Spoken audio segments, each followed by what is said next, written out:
Hello, Hope College. Welcome back to Hope Update, Hope College's only student-produced broadcast news program. We have a fun show planned for you tonight with a few new faces, or at least faces in different places. That is correct. We are practicing our fire drill skills today just in case. You can never be too careful, even in pseudo-live television. So today, I, Melissa Bazzani, am here anchoring with the one and only Philosobob, who graciously has put down his text to join me. We've got a World Headlines with Duncan, a lifestyle segment off-site with everyone's favorite culture correspondent Taylor Jones, and a sports update from the one and only Nicole Metzler. Let's get started with campus news. Our top story this week from your campus is the departure of Provost Richard Ray. Ray stepped down from his position as Chief Academic Officer, effective immediately at the request of Hope President John Knapp. Ray's predecessor, Jim Bolkins, will fill in for the remainder of the semester. Ray served Hope as a leading member in the kinesiology department and the head of the athletic training program. He has also served as the head of the kinesiology department and taught courses for many years. Knapp indicated that Ray would be permitted to return to teaching in 2017 after a one-year hiatus from campus. Sounds like a pretty sticky situation the Hope College administrators have walked themselves into. Now, speaking of sticky, let's head over to Duncan McLean at the big screen for some world news headlines. Thanks, guys. Let's check out what's been going on around the world this week. The man in the hat, or the third suspect in the Brussels airport attack, is now in custody and has been positively identified as Mohamed Abrini. He was identified via surveillance messages and cooperated with security, agreeing that he was, in fact, the man in the hat.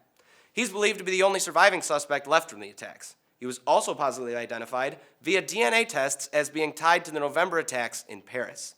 We all can be grateful that we are making breakthroughs regarding these horrible attacks. In Afghanistan, Secretary of State John Kerry made an unannounced visit on Saturday in hopes to compromise with their president. Kerry urged President Ghani to set aside their differences and work together to avoid political paralysis in the country. A March report by the UN said that for 2016, survival will be an achievement for the Afghan government, which faces a contracting economy, ongoing Taliban attacks, a stalled peace process, a divided political setting, and an ongoing need for international support. Finally, we head to the Vatican. Pope Francis has called upon Catholics to show mercy towards divorced Catholics. The Pope calls on pastors to use their own judgment about how to integrate them into the church. He said that divorced members of the church who have entered a new union should be made to feel a part of the church, and that the community should not abandon those who are divorced. This is a truly conservative view from our Pope, but a lesson too. Be accepting of all. That's all for the world this week. I'm Duncan McLean. Back to you, Melissa and Tony. Thanks, Duncan. I always like to hear what John Kerry's up to. Next, we have Taylor Jones with the latest fashion trends. Take it away, Taylor.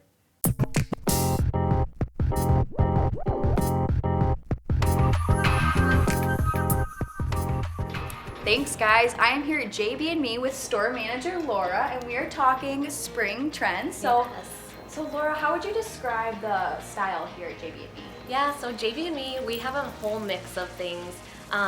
I don't know if you know, but it's actually a mother-daughter owned store. So we have clothing for all different aged women. So Mary Beth, who is the store owner, shops for a little bit of the older crowd, and then Jamie, who is a bit younger, in her 30s, shops for that age. So we really have a wide variety for everyone. Oh, that's really cool. So I see you pulled some of your favorites. Yeah, so I tell me a little did. about what is selling good here and what do you like here? Yes, so I started with just a few options to show you kind of the Pantone color of the year, which is Rose Quartz and Serenity Blue. So you'll see a lot of these on the rack in more of the pastel tones, but we also have a lot of brighter colors this spring too. So these are just some options to kind of show you the little bit of lighter colors. And then pattern-wise, we are seeing all sorts of things, but two of my favorites are camo, which not everyone thinks that they can do, but it really is a subtle print, and depending how you accessorize it and layer it, it's a fun one to wear. And the camo color has been in, it just seems like the last, all season long. Yeah, definitely. Yep, so it's one of those that's kind of year-round piece that you can layer up with things. And then floral. I love the floral. Just adds a little bright color. You could pop this under a cardigan, wear it plain as a tank with jeans, but just great, like little pop of color, like I said. Especially for all the flowers surrounding us. Yeah, exactly. Especially in Holland with all the tulips. Yep, so. gotta have some floral. Yes. So I see pattern-wise too, for like the jogger pants. Those are really Yeah. in these days. Yep, I always tell the ladies that come in, if you're looking for something a little different than denim, the jogger pants really cool I love because those. they're Those are so lightweight. comfortable. Yeah, it's comfortable, lightweight for spring. You can really make them casual with like a simple tennis shoe or like dress them up with a heel and a tank for night. So what would you wear shirt-wise with that? Yeah, shirt-wise, like I'm a very casual person, so I grabbed just a cute Free People t-shirt. It's flowier, so it's very forgiving for, all different body types. And then, since it's a little flowier, you could add a side knot or do a front tuck, which really defines Yeah. the waist. Awesome. So denim-wise, what are people wearing? Yes, denim-wise, so here at JB&Me we have a great denim studio. So women come in and we know all of our fits, so if they're looking for a straight, a skinny, a high-rise, we can direct them to whatever fit they're looking for. I grabbed some of our most popular styles. New for spring, this is more of a cropped flare. So for someone my height, I might not suggest this one for me, but for like a taller woman, like this is a great style and a fun like trend to try to pull off for spring. And then we get into the distressed jean, which one of my favorites. I love a good distressed jean for summer. Super cute, just kind of gives you that casual look that we all like in summer. And that would be a skinny, and then we go into a relaxed boyfriend fit too, which is really nice. So Those are more loose. yeah, right? yeah. Okay. So you're gonna get more relaxed through the thigh, and then just kind of I call them like the great like Saturday jean because like it gives you that comfort and just cool look. Yeah. Yeah. So are there any accessories that are good for the spring? Yeah, so we have all sorts of like handbags coming in bright colors. The crossbody purse is still really big for spring. Alex and Ani jewelry, we are just getting that at the Holland store, so the bangles that I'm wearing, they're really Cool. popular with all different ages, so those are a great accessory. Yeah, jewelry, gotta have the jewelry. Exactly. All right, well, thank you, Laura. Yeah, thank you. There's a 20% discount on all denim for Hope College students, so make sure you take advantage of that. This is Taylor Jones here at JB&Me. Back to you guys. Thanks, Taylor. Can't wait to go shopping to pick out some of those trends. Let's head over to philosophy with Soundboy. Oh, hello. This is Philosophy Soundboy. You've joined us for another philosophy session. Today I'll be reading The Rime of the Ancient Mariner. Like one that lonesome road doth walk in fear and dread, having once turned around walks.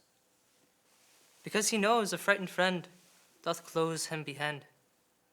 But soon breathed the wind on me, nor sound nor motion made, its path not upon the sea, in ripple nor in shade. It raised my hair, it fanned my cheek, like a Midian glow. It mingled strangely my fears, yet it felt like a welcoming. Swiftly, swiftly, it blew. Oh, on it be it blew. Oh, dream of joy! It indeed, the lighthouse top I see. This hill, this kick, is mine on a quart tree. Have a nice day, everyone. Thanks, Julian. It was pretty good. It was all right. Next, we have sports with Nicole Metzler.